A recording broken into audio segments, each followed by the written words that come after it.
जय श्री कृष्ण। दोस्तों, आज हम आपको एक ऐसी अद्भुत कहानी सुनाने जा रहे हैं जो आपको अंत तक बांधे रखेगी और आपके मन में एक नया प्रकाश उत्पन्न करेगी। ये कहानी है एक ऐसे राजा की जिसने अपने कर्मों से अपने भाग्य को बदला और यह सिद्ध कर दिया कि सच्चे कर्म का फल अवश्य मिलता है।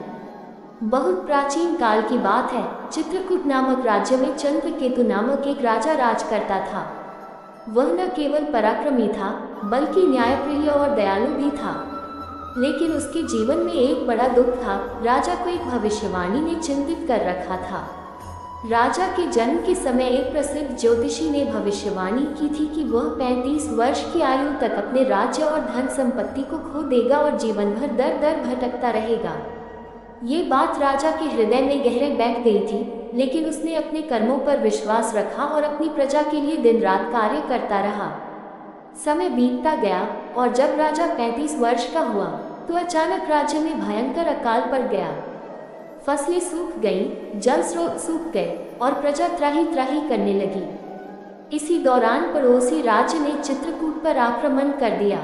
राजा ने पूरी शक्ति से युद्ध किया, लेकिन दुर्भाग्य से उसे पराजय का सामना करना पड़ा। राजा चंद्रकेतु को राज्य से निष्कासित कर दिया गया। अब वह एक आम व्यक्ति की तरह भटकने लगा। उसके पास धन नहीं था, राज्य नहीं था, लेकिन उसके पास अभी भी उसकी सत्यनिष्ठा और कर्मठता थी। भटकते भटकते एक दिन राजा एक घने जंगल में पहुंच गया। वहां उसे एक दिव्य तेजस्वी साधु मिले जिनकी आंखों में गहरी शांति थी। साधु ने राजा को देखकर कहा, राजन, तुम अपने कर्मों से ही भाग्य को पराजित कर सकते हो। यदि तुम सच्चे मन से परिश्रम करोगे तो ब्रह्मांड भी तुम्हारी सहायता करेगा। राजा ने साधु के चरणों में गिरकर कहा, गुरुदेव, मैं अब क्या कर सकता हूँ? मेरा राज्य छिन गया, मेरी पहचान मिट गई। अब मैं क्या करूँ? साधु मुस्कुराए और बोले, हे राजन, अपने पिछले कर्मों को मत देखो, अपने वर्तमान को देखो। एक खेत में मेहनत करो, अपने हाथों से श्रम करो और देखो कि ब्रह्मांड किस प्रकार तुम्हारे लिए द्वार खोलता है। राजा ने साधु की बात मानी और एक किसान के रूप में मेहनत करने लगा। उसने अपने परिश्रम से बंजर भूमि को उपजाऊ बनाया। उसकी लगन और ईमानदारी देखकर गांव के लोग उसकी सहायता करने लगे।